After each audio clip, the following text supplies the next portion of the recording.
physically present. But good afternoon, and welcome to the Town of Montgomery Industrial Development Agency monthly board meeting of June 9th, 2026. I'd like to note that we have full board participation with the apologies of Matt Stoddard. Jose will be returning. The first order on the agenda for us is to actually take a motion to enter into exec session for a few minutes. So if I can get a motion. I'll make the motion. I'll second. Second. All in favor? Aye. Aye. All right. We will be back in a few minutes because the motion is passed, and thank you for your patience.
We had some important matters that we had to address with our council.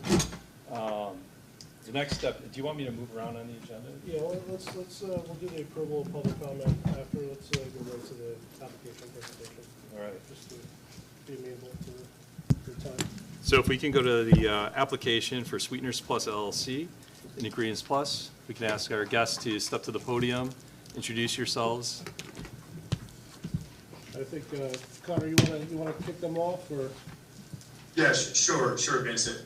I'm happy to do that, and it's great to see members of the board, Chairman Jones. Good to see you all again, and excited to be here. So it's my pleasure, and as many of you know, on record, President and CEO of the Orange County Partnership, and I'll introduce Ingredients Plus, which is a advanced manufacturing food processing operation. And excitingly, it represents a major milestone in the redevelopment of a site that's sat vacant probably most of my life, and many of the folks from the town of Montgomery know as the Galaxy Rail Yards in the village of Maybrook, now known as the STEAM Business Park. But before we introduce the project team, I think I'll just take a step back and set the stage, if that's okay. So over the last year, we've had the privilege of working with the ingredients team and Cushman & Wakefield on a comprehensive site selection process that's led us to this moment preliminarily in Montgomery in the village of Maybrook. And as many of you know, again, the Galaxy site has sat vacant for decades, but despite that inactivity, the site still has some unique assets, rail, infrastructure, regional connectivity. So the partnership, in partnership with Village of Maybrook Mayor Dennis Leahy, the town, Galaxy Limited, we applied for a grant through the Fast New York site development program through the state, and won a $27 million grant to build critical infrastructure to turn the promise of the park into something that is tangible. And the vision for the STEAM Park was from the beginning focused on attracting rail users that need sites in the Northeast. So think food and beverage processing, such as the project before us today. Think packaging, think advanced materials, high value, high wage sectors. So today I think we have an opportunity to realize that vision of a food ecosystem. So as Eric and Millen will explain, Ingredients is a supplier of some of the country's most recognizable food brands. They're an iconic food manufacturing company, and this investment strengthens Orange County's position as a food and beverage emerging hub and cluster-based economic development. And we're excited to be here today because it activates and helps anchor the newest business park in the region. And with that, I'd like to hand it over to my good friends, Eric Kaplan from ASR, who I believe is in the audience, as is Millen Tyler from Phillips Lytle. And I think on the call with me, we have Bob Sells, we have Brad Migdal from Cushman, who was the site selector, and I believe Bob joined as well. So with that, thank you, members of the board, and excited to kick off the conversation. Thank you. Thank you, Connor. Lauren, you want to, is the mic on, friend?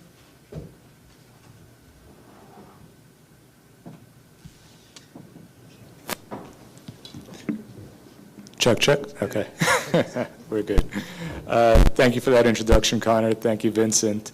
And thank you, the rest of the Montgomery IDA board, for your time today and for your continued support as I've worked through this process.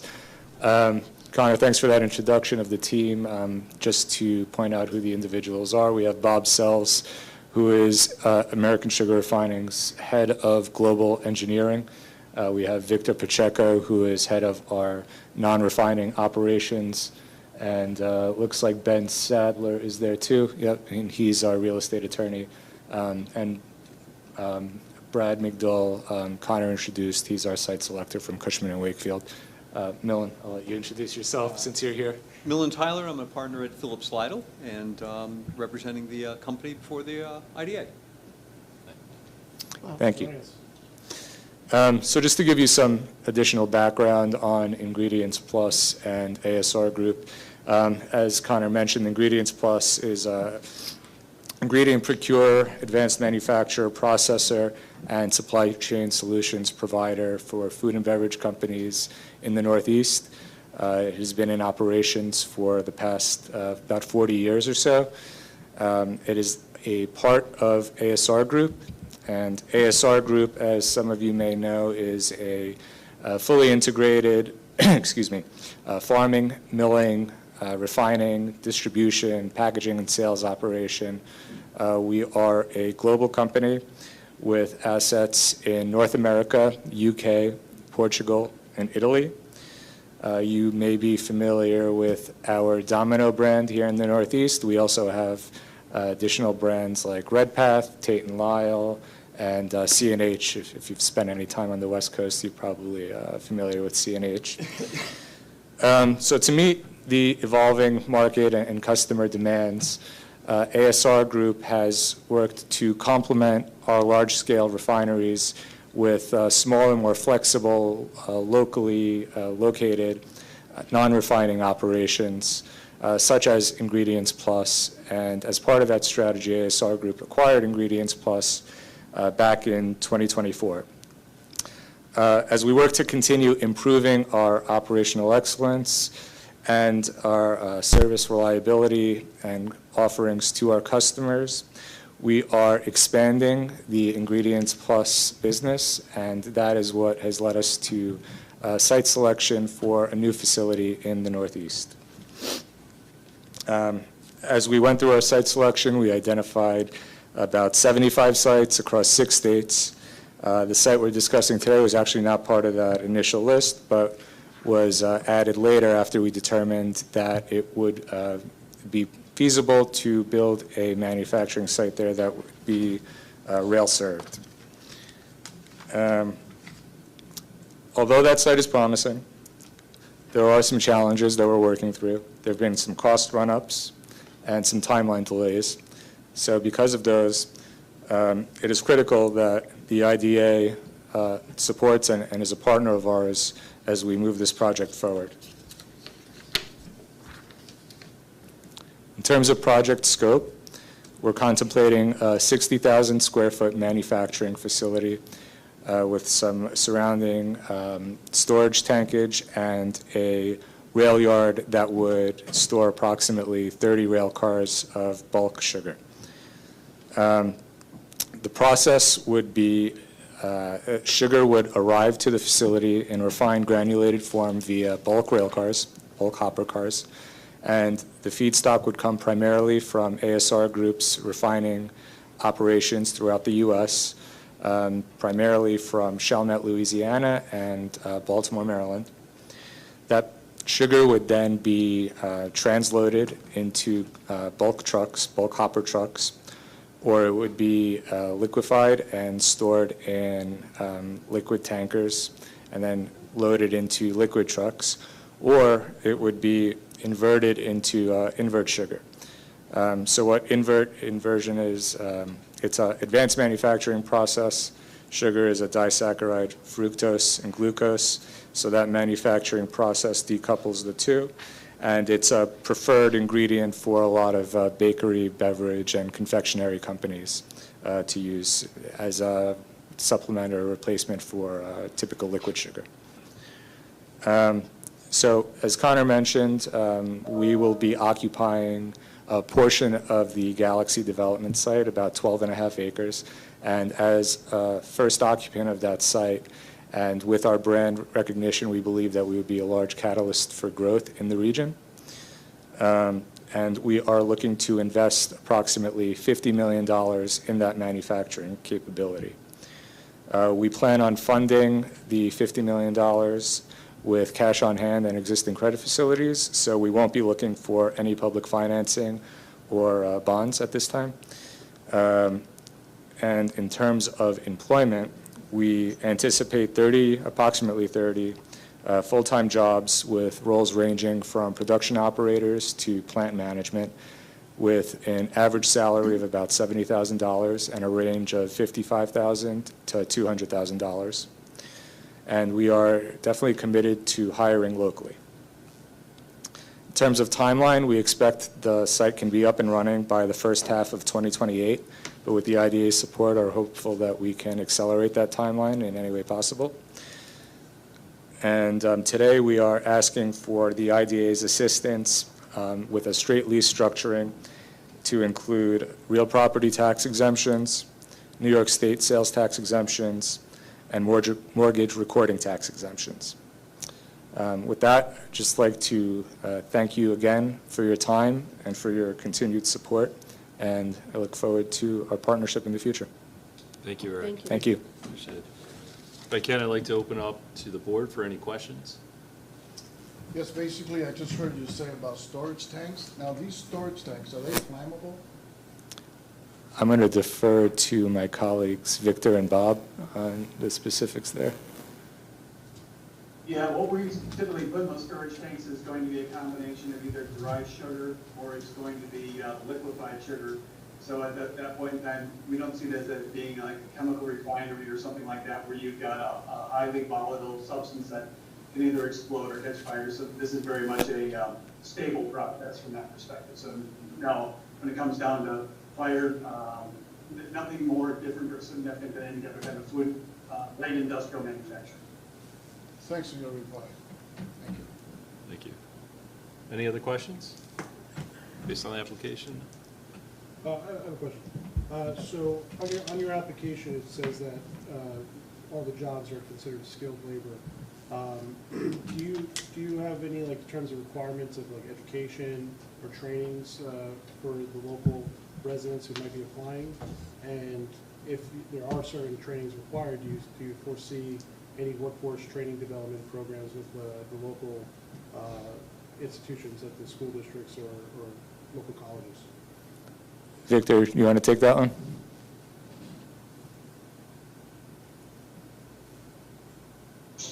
And did you ask me for that one? I'm sorry. That was for Victor. Yeah, I would say that any Okay. type of a training that would be done would be obviously once we see what the workforce looks like, when we find out what's available from the skill set. But as the technology evolves, we would probably be doing on-the-job training as well too. A lot of the machinery and equipment that would be acquired to be installed in this facility is state-of-the-art. So I think it'll be a learning curve for everybody. It's not like we're working, in old school machinery and equipment. With the advancement, there'll be constant on-the-job training. But I think Project Cajun Crab is which I'm still calling it until it's done because I like the name. I think Project Cajun Crab will engage any way that they possibly can with the local community to find the best candidates and to build a pipeline going into the future. The significant amount of capital that we're going to be investing, particularly in infrastructure of the facility, is a long-term commitment that we want to make on this site if we just ultimately moves forward. And with that, I think we'd like to have a long-time partnership with whether it's a technical college or the high school to be a feeder to create a long-term partnership or an employment base growing. And even if we have opportunity to grow, at least we know that we have people within the community that are familiar with us and can grow with us in the long term. Speaking about growth, you mentioned 60,000 square feet. I know the site is pretty significant. Do you foresee future expansions on the site, or can you speak to that? Sure. Future expansion is definitely something that we're contemplating. So the products that would come into this phase one, were the ones that I described, and they're all bulk ingredients for food and beverage manufacturers. ASR is also a packager of retail products. So as a phase two, we may consider adding more packaged product to the site and building out a warehouse with that capability. Ingredients Plus is also a supplier of corn syrups and custom blends with corn and sugar. So that is also in the pipeline of possibilities.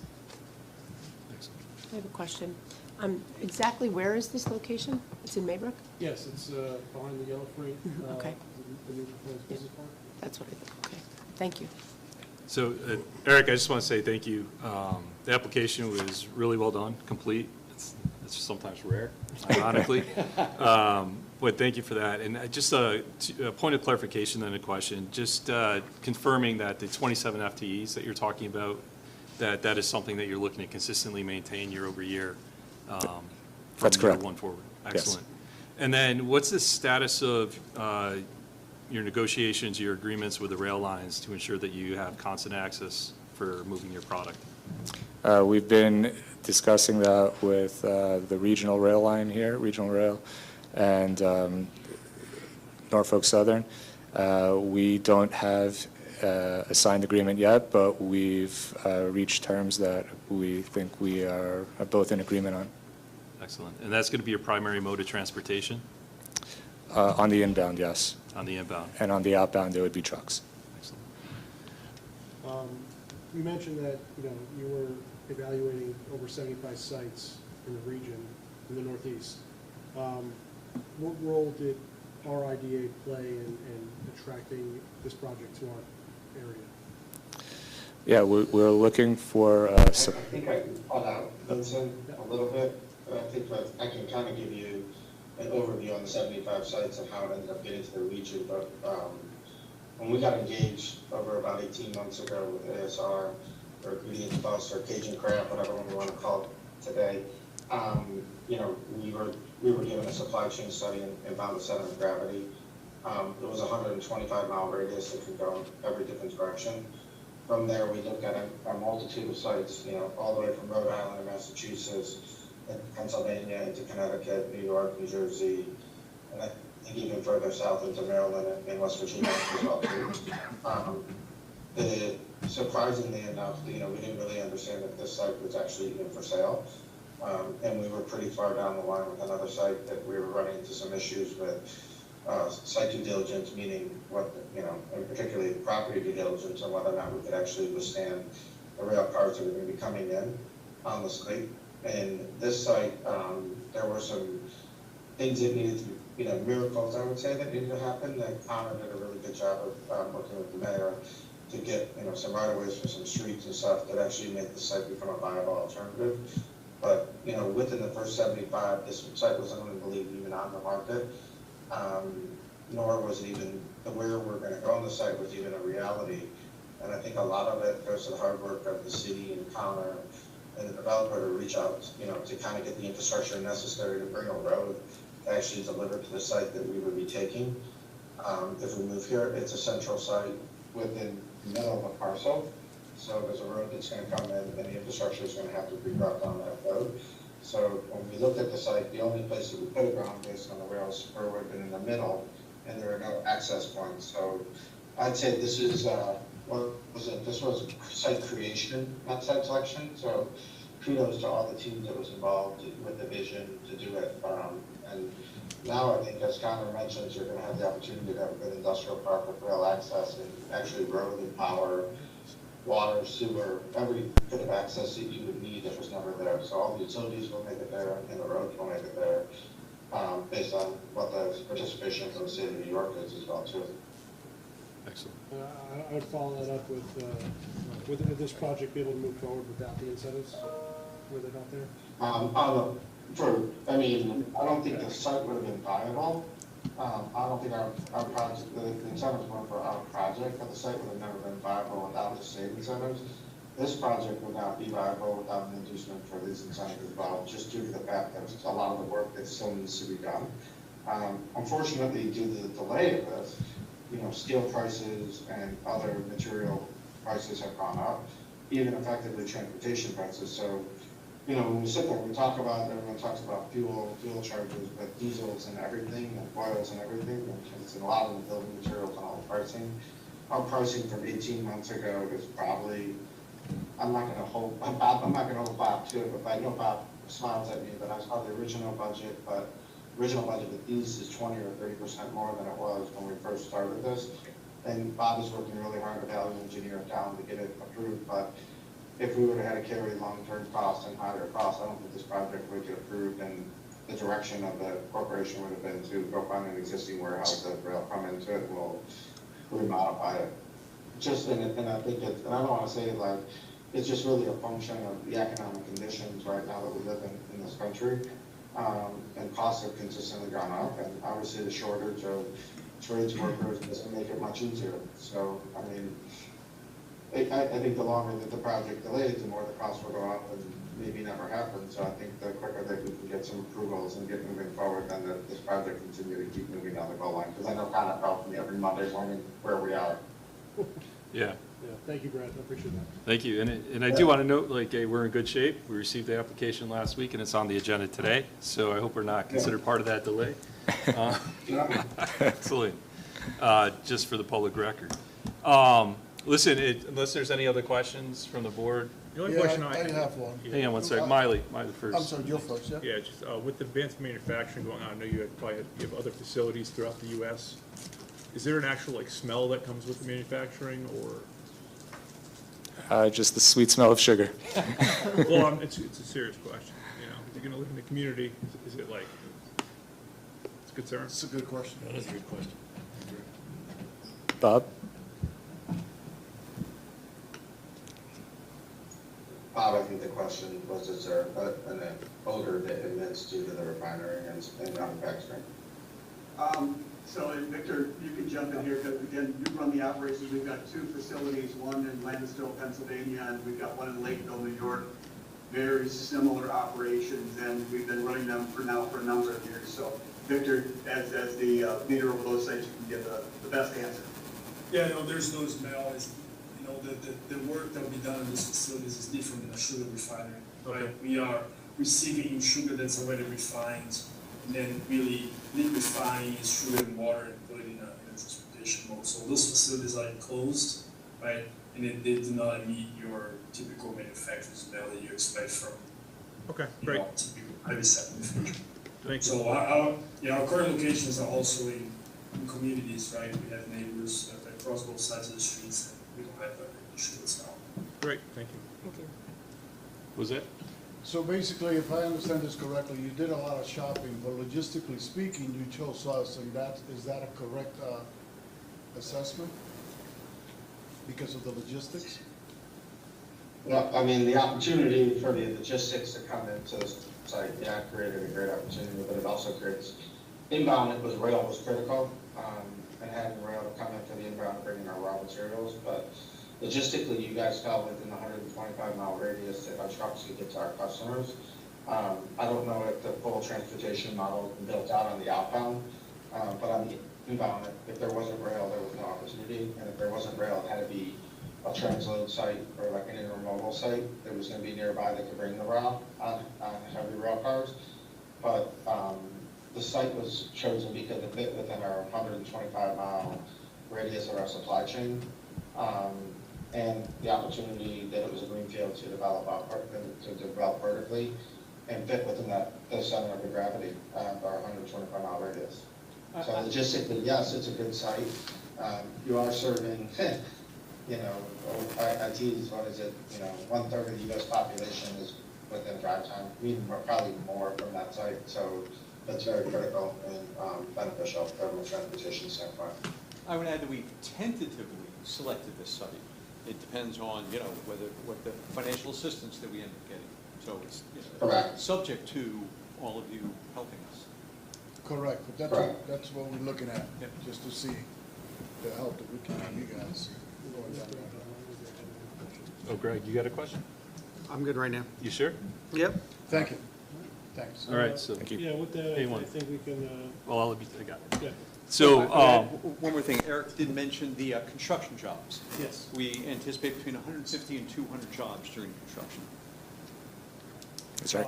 I'll follow that up with, I did a draft cost-benefit analysis based on the numbers that were input in the application, and just so the board is aware, that benefit to cost ratio came back on a local level, and it sees a 6-to-1 benefit to cost, and the state benefit 2-to-1. So overall total, it's a 5-to-1 benefit to cost ratio for this project.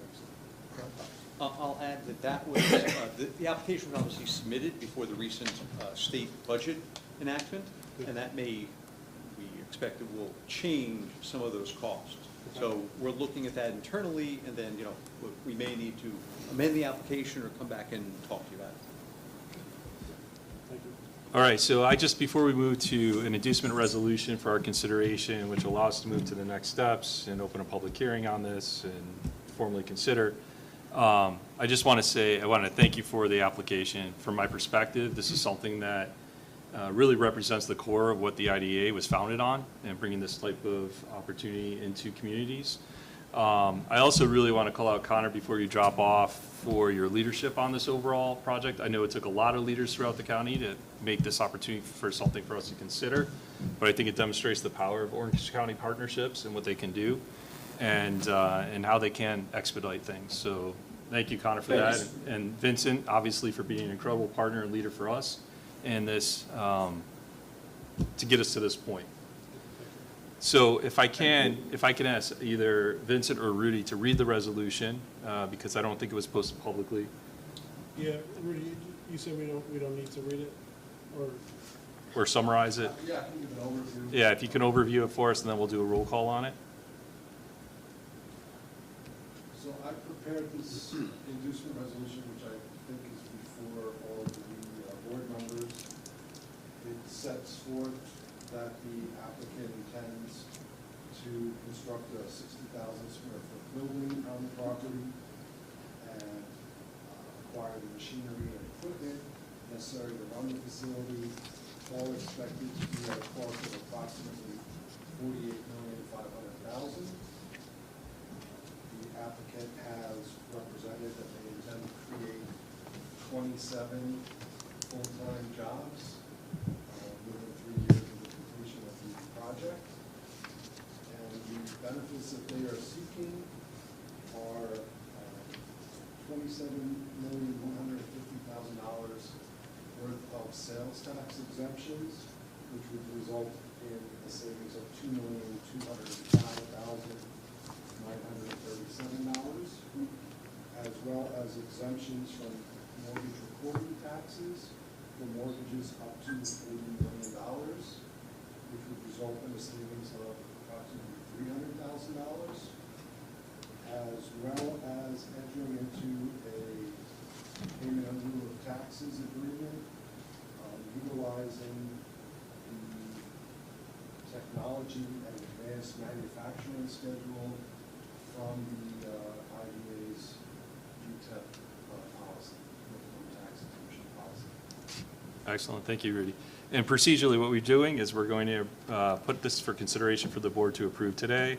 That sets in motion, and correct me where I'm wrong, it'll allow us to open a public hearing for the next 30 days or until the next board meeting. Yeah, we'll set the public hearing at the next board meeting. From there, the public will come out and comment, and then I believe we said we would leave it open for a set period of time for write-in comments, and then, look to move forward at the following meeting after that. So it's important if there's any changes to the application, though, because we do have to represent that, reconsider it, represent it. So any changes do require further procedural changes for us also. So it's best for us to expedite that process. I'm sorry, your public hearing will be immediately prior to your next board meeting, and then you will take comments thereafter. Is that So, correct? yeah, we'll open up a public hearing at the next month's board meeting, where the public can come out and comment. And then from there, we'll close public comment in front of our board, but leave it open for written comments for a set period of time. Then we can assess in the following board meeting whether to approve the approving resolution following that. So we should not expect final approval at the next meeting? It sounds like the earliest it could be is in the August meeting. Do I understand correctly? Does that work with the schedule? Yes. Yes, all right, that's good. Any questions? Everyone good with the process? Excellent. If I could take a roll call, starting with Jose, on the inducement of the resolution? Aye. Aye. Stacy? Myself as an aye? Aye. Aye. Greg? Aye. All right, the motion's passed unanimously. Thank you, gentlemen, and thank you, everyone on the line today. I appreciate it, and we look forward to working with you through this process. Thank you. Thank you. Thank you very much. Appreciate it. Thank you. Thank you. Thank you. All right, so now we're going to work back on our agenda and keep being mindful of our time. Just procedurally, want to do the approval of the minutes from April 14th, 2026. Does anyone have any questions, edits, comments? No? All in favor? Aye. Aye. Anyone opposed? Abstentions? I abstain. Greg's abstaining. I see you guys, and I'm going to abstain too, just because I wasn't here at the last meeting, but we still have enough folks to approve it. All right. Vincent, were there any public comments on the agenda for today? There was no submitted public comment. Excellent. Thank you. And then if we can, we'll jump to the executive director's report.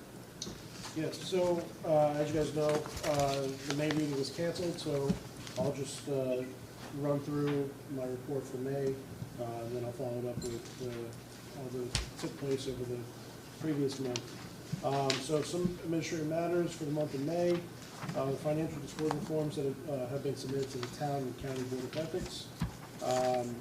I also created a all-in-one IDA and economic development brochure guide that I can share with developers, consultants. That's kind of, it easily outlines what our incentives are, our mission statement, what the IDA does, why we exist. So anyone inquiring about the IDA who doesn't know everything, it's kind of like a all-in-one IDA 101 that clearly shows, our pilot schedules, what to expect, the process, our labor policy. It's almost like a UTEP light, I like to call it. It's a very quick, easy to read, easy to understand. Do you have one? Did you bring one? I can print one out for you, I Okay. believe. Yeah, I'd like that. I did send an email. I emailed it out to the board as well, so you should have it in your email as well, but I won't. Thank you. Anyone who wants one can print it out. The governance committee did meet prior to April's meeting. We discussed updating our UTEP policy to improve its clarity and ease of navigation. We also discussed potentially increasing the pilot schedule for film industry projects, as they are currently structured as the same as a standard warehouse project, which is a 10-year pilot. But as you all know, the film industry has much higher economic impact with employment and salaries as a typical warehouse. So in an effort to continue attracting new investment in that industry, we want to potentially discuss, increasing that incentive to help drive further investments outside of the project we recently approved. We had planned to meet prior to this meeting, but we're going to push it to the following meeting in light of this new state legislation. So I did have a UTEP policy that I had, a draft UTEP policy that I put together to present to the governance committee, but with the legislation in place, I want to, potentially hold off on that. Some project updates for the month of May. The Project Cajun Crab, which, just presented in front of us. I had met with them prior to April's meeting that they were looking to be on a board meeting for this month, which they were. Polar Express, we were exploring a alternative site in the town of Montgomery that is already zoned for business commercial. The site would require an easement from a nearby farm to proceed, and the Polar Express company made a formal proposal to the farm to get an easement to have the rail go through the back of their property. We are waiting to hear back from that still, whether they want to move forward on that or not. I met with a mixed-use development project in the village of Montgomery. They reached out to me inquiring about IDA incentives for a project that received the downtown revitalization grant, which would include affordable workforce housing, as well as new business commercial space on the bottom floor. The owners did express that for them to move forward, they would need some financial assistance, and they're actively evaluating their next steps and considering applying for IDA incentives. I met with the owner of a dairy farm in the town of Montgomery who's looking to transform the farm into an agritourism destination. They would look to keep the dairy farm in place and use that as an attraction tool to bring in people with like a boutique hospitality stay, with like a farm to table experience, educational component to it, where kids or visitors can like learn how to do dairy farming. So I thought the project was a great idea, and I connected the owner with the county's planning commissioner to talk about the county's open space fund, where they can potentially get some funding to help preserve the farm and use some funds to help push their project forward as well. So they informed me that they're exploring next steps and going to be engaging with an engineering firm to move the project forward. I had a meeting with the town and the town planning board and the developer and owner of a high-tech multi-tenant flex space project that's proposed in the town of Montgomery. The project is proposed for a 100,000 square foot multi-tenant flex building. The facility is designed to accommodate multiple tenants for either manufacturing, distribution, office, and other related uses.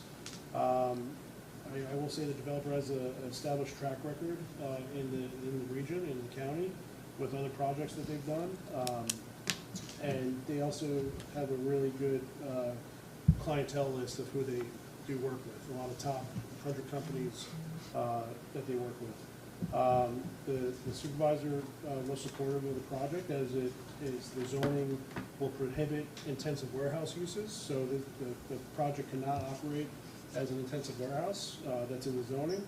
So you know, in my head, I'm thinking, you know, speed to market and having some flex space, speculative flex space. I don't think it's necessarily a bad thing. If we didn't have an open flex building at the end of Bracken Road in Montgomery, we would never have landed Choice Films here that employed over 4,000 people last year with high salaries. So I do think there's a need for balance and available speed to market, as that's what the industry is kind of turning to. You even heard it in the presentation that Brad made, you know, that if they weren't going to move forward with this project, you know, and build a project, they would look for an existing building that they can move into quickly and get operational. So we'll see where that project goes. It's still in very early stages, but they have, you know, made inclinations that they would seek IDA financial assistance. So more to come on that. Some events and meetings that I did for the month of May. I attended the Orange County Partnerships Alliance for Balanced Growth Breakfast, which featured a panel discussion with regional directors from the New York State Department of Transportation and the DEC, along with leadership from the county's Department of Health. The discussion was very focused on permitting and regulatory process that affect development across the region. I attended the Vision Hudson Valley Ottawa Medal Dinner, which is it's a highly recognized award ceremony for you know, nonprofit, business, and civic leaders. This year's recipient was R.J. Smith, who's done a lot of work within the community, a lot of corporate real estate, and you know, again, that event brings together you know, a lot of people in the community and regional government. I also attended the CCA's annual dinner. So the CCA is the Construction Contractors Association of Hudson Valley, which they had their annual dinner at Resorts World. That event brings together construction contractors, engineers, developers, commercial real estate brokers, and economic development professionals. It also featured a keynote speaker who's the professor of labor relations at Cornell University, and he spoke about PLAs and how important they are to have, you know, with the building trades. And that concludes May's report. So for this past month of June, some administrative matters, we talked about it briefly in executive session. The new state legislation that was put into the state budget bill requiring prevailing wage or PLA requirement for any project in Orange County that receives a payment in lieu of taxes or a New York State 45B. You know, as mentioned, this legislation is state legislation that only affects Orange County. I believe, you know, the legislation is very detrimental to our efforts. You know, we are already struggling to compete with other states for these high impact projects. Now with this in place, and I'm a very big supporter of union labor. I was a union worker in my past life as well.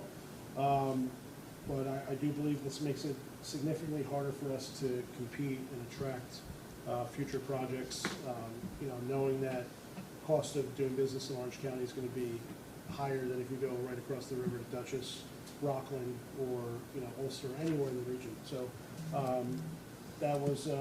that's something that the board is now aware of, and, you know, we'll navigate that going forward.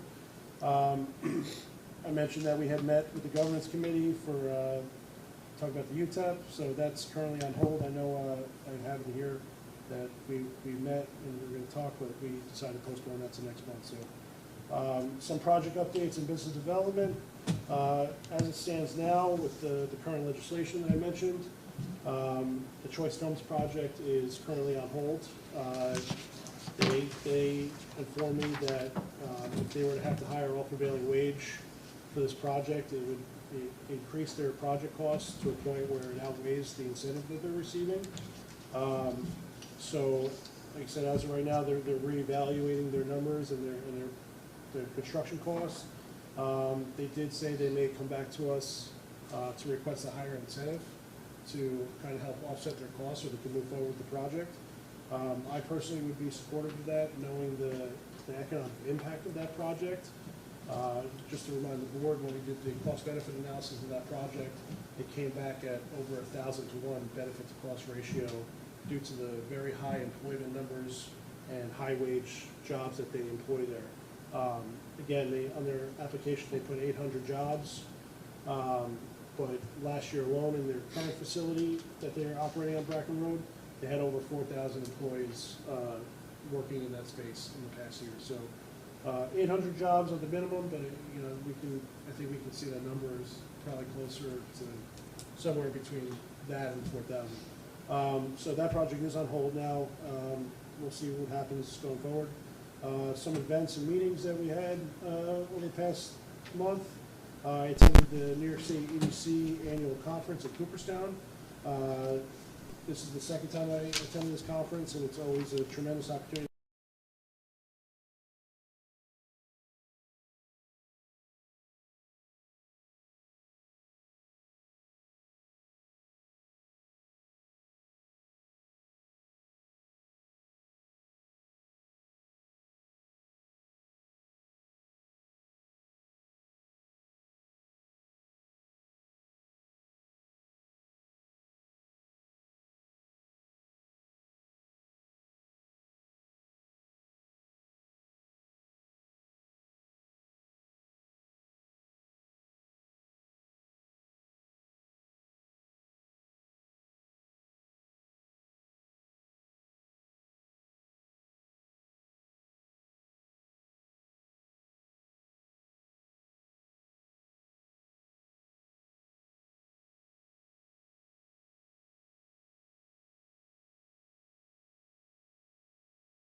Stacy, can you go ahead with Matt's absence and run us through the financials? Sure.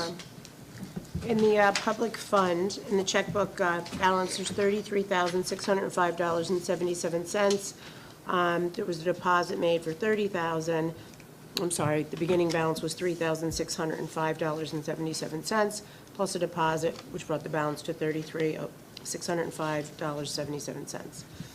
There were some checks written. There was one written to Acquisitions Marketing for $1,050, one to the Orange County Partnership for $75, another one to Acquisitions Marketing for $1,050, and the PFK O'Connor Davis for $2,875, and the Orange County Partnership for $75. So total checks, $5,125, bringing the checkbook balance to $28,480.77. Sailfish escrow account, $3,197. There was a dormant fee of $3, which brought the new balance to $3,194. Key Capture Energy, $1,480. City Winery escrow, $580. Prime Metal Corp., $5,000. Municipal Accelerated Savings, there was $201,719.36. It gained some interest of $247.16, bringing the total balance to $201,966.52. The checks that were written, there was a transfer of funds to the general fund for $30,000, and then there was another transfer for $2,000. I don't see.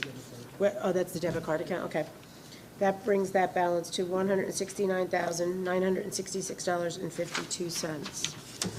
Hudson Valley Country Club, there's a beginning balance and ending balance of $7,187. The public bank card, the card balance was $198.91. The transfer in of $2,000 brings it to $2,198.91. There were some withdrawals. One was to Intuit for $41.09. Google, $295.05. There was a signed purchase for the leadership. What is GB? That's, it was a leadership lunch breakfast. Oh, okay. So I guess we sponsored a sign or something? Or? No, it was just a ticket registration for one of the events. Okay, $295.05. Similar again. Go ahead. What is that?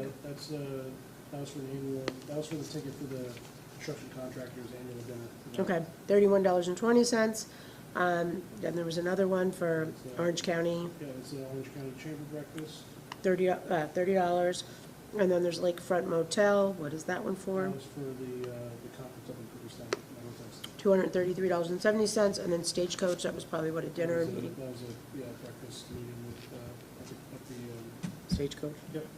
$27.65. So total withdrawals, $833.69, bringing the checking account balance to $1,365.22.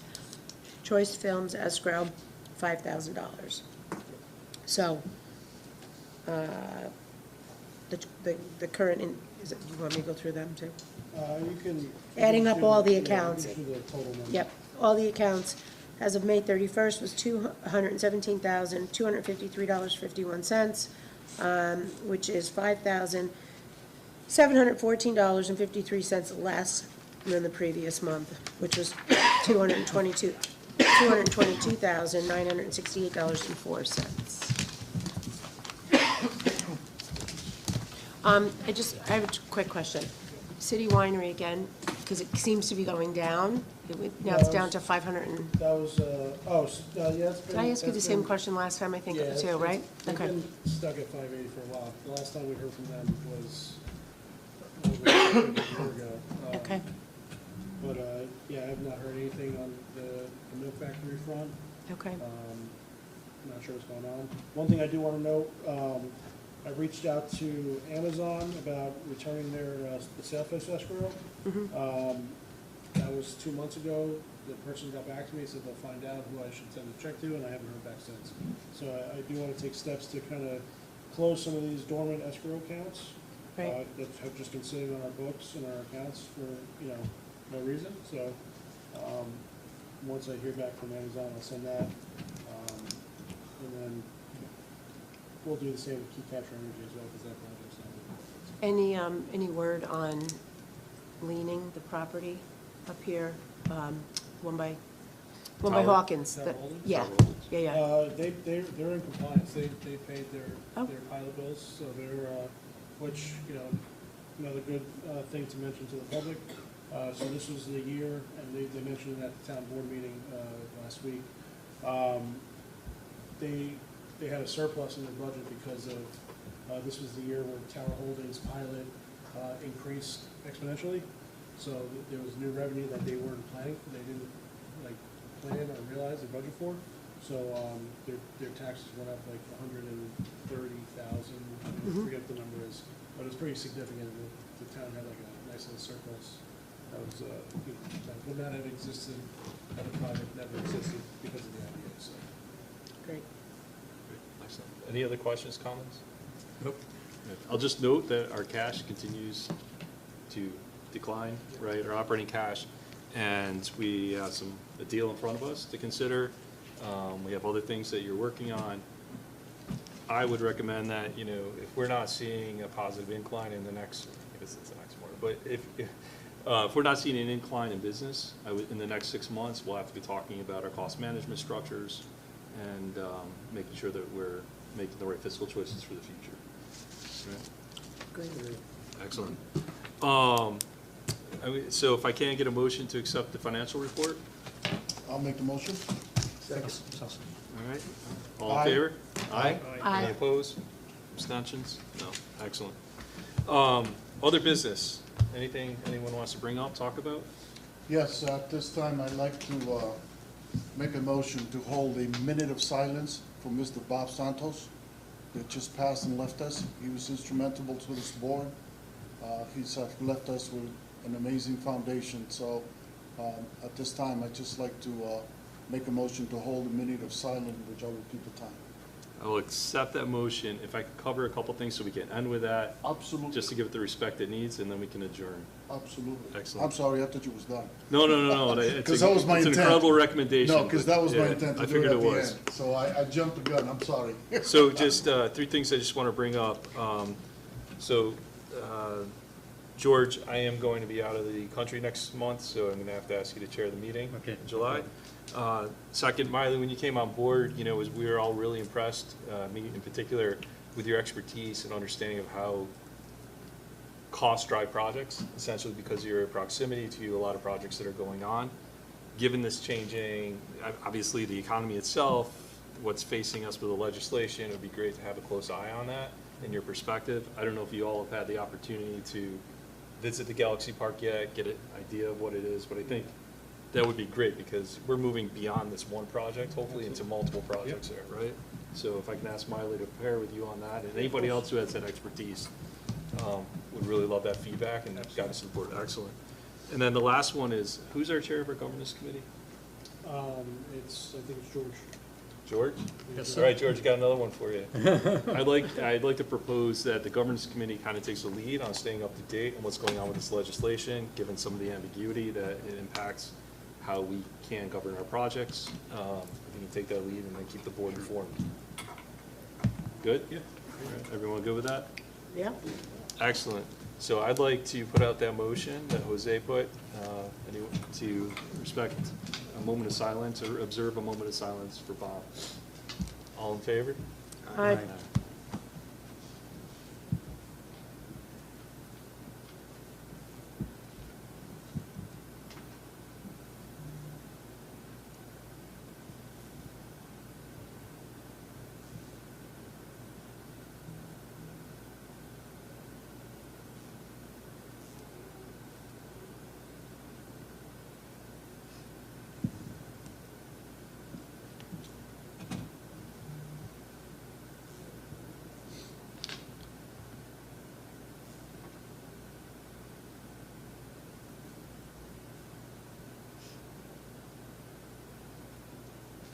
May you rest in peace. God bless.